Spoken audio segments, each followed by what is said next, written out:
Cholesterol. Part 2. Your liver produces the majority of cholesterol your body needs. Health problems caused by excessive consumption of cholesterol are somewhat minimized by your liver's secretion of good cholesterol. High levels of HDL indicate a healthy circulatory system. However, elevated LDL numbers suggest a cause for concern, as cholesterol can build within artery walls.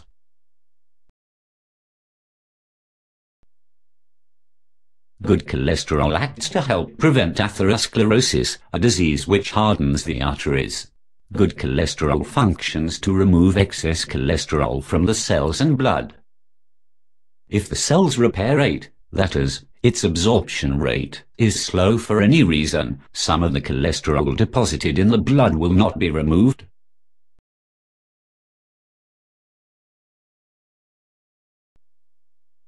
If the thin smooth layer of the inner artery wall becomes damaged, these excess levels of cholesterol may get below and build up within the layers of the artery walls.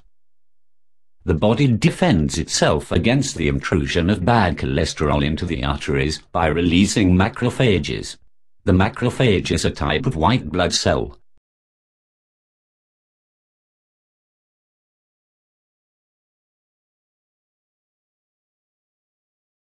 The macrophages feed on the bad cholesterol and can become engorged and large. Over time, this leads to a buildup of cholesterol plaque. As shown here, this is very serious, as it can cause the artery passage to narrow at the site of the accumulation. Over time, the cholesterol plaque becomes calcified, oxidized and hardened. This hardening of cholesterol plaque occurs, in part, as a result of free radicals in the blood. The result is a gradual stiffening of the artery wall and a dangerous restriction of blood flow. This combination increases the blood pressure at the site.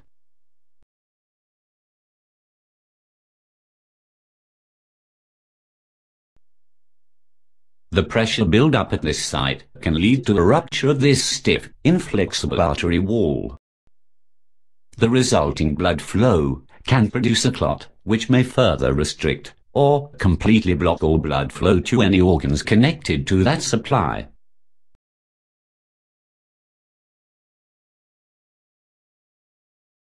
This disease is called atherosclerosis. It is often implicated in heart attacks and strokes. Atherosclerosis is a leading cause of death in the United States. There are 3 approaches to the treatment of excess cholesterol in the blood. Treatment 1. This treatment involves reducing the amount of cholesterol in the body.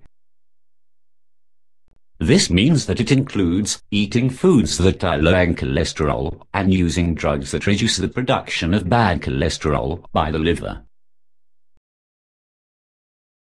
Patients on this form of treatment will need to avoid foods such as cheese, eggs and meat products. This is often difficult for many persons because it interferes with their food choices, and they must always be vigilant to ensure that they are not consuming products that are high in cholesterol. In addition, patients will often need to take drugs called statins. An example of one such drug is Lipitor. Lipitor limits the enzyme that synthesizes LDL, or bad cholesterol, in the liver. Lipitor targets the liver, as most of the cholesterol in the body is produced by this organ. However, these drugs can have serious side effects. Persons on statin drugs must do blood tests every 3 months to ensure that they do not develop side effects to these drugs. This is the conventional approach to prevent the buildup of excessive levels of bad cholesterol in the blood. Treatment 2. A process called chelation is often practiced by alternative medical practitioners to remove excess cholesterol from the blood. This process involves injecting into the blood a substance or chelating agent that will bind to the excess cholesterol and cause it to be excreted in the urine. This process must be repeated every 3 months, since it will prevent new accumulation of cholesterol in the blood. Often, these persons are also advised to go on a low cholesterol diet, similar to that advocated by the conventional approach. Treatment 3. The sabbatical diet increases the restoration activity of your body.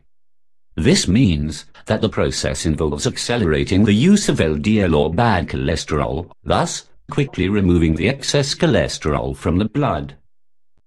This means that the patient is free to eat a sufficient, balanced, wholesome meal that will meet the body's energy and nutrition demands.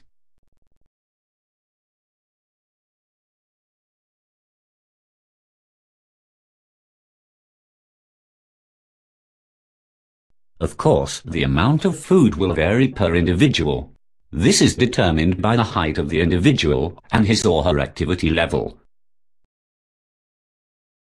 The sabbatical dietary program divides meal portioning into 2 branches: feed time and fast time. In this special program, you eat a sufficient, balanced, wholesome breakfast 6 mornings of the week, while the 7th morning of the weekly cycle is your fasting morning. You will be required to rest during this period. On the fasting morning, when the stress hormone, cortisol's, levels is high, the body destroys old tissue and converts it to glucose, glycogen, and nutrients to supply the body during the weekly fast. The breakdown of tissue that occurs on the fasting morning means that cells and other tissue are cycled out of operation or destroyed. This is an important and necessary function of the cortisol hormone. The breakdown of tissue on the fasting morning will accelerate the need for replacement with new tissues.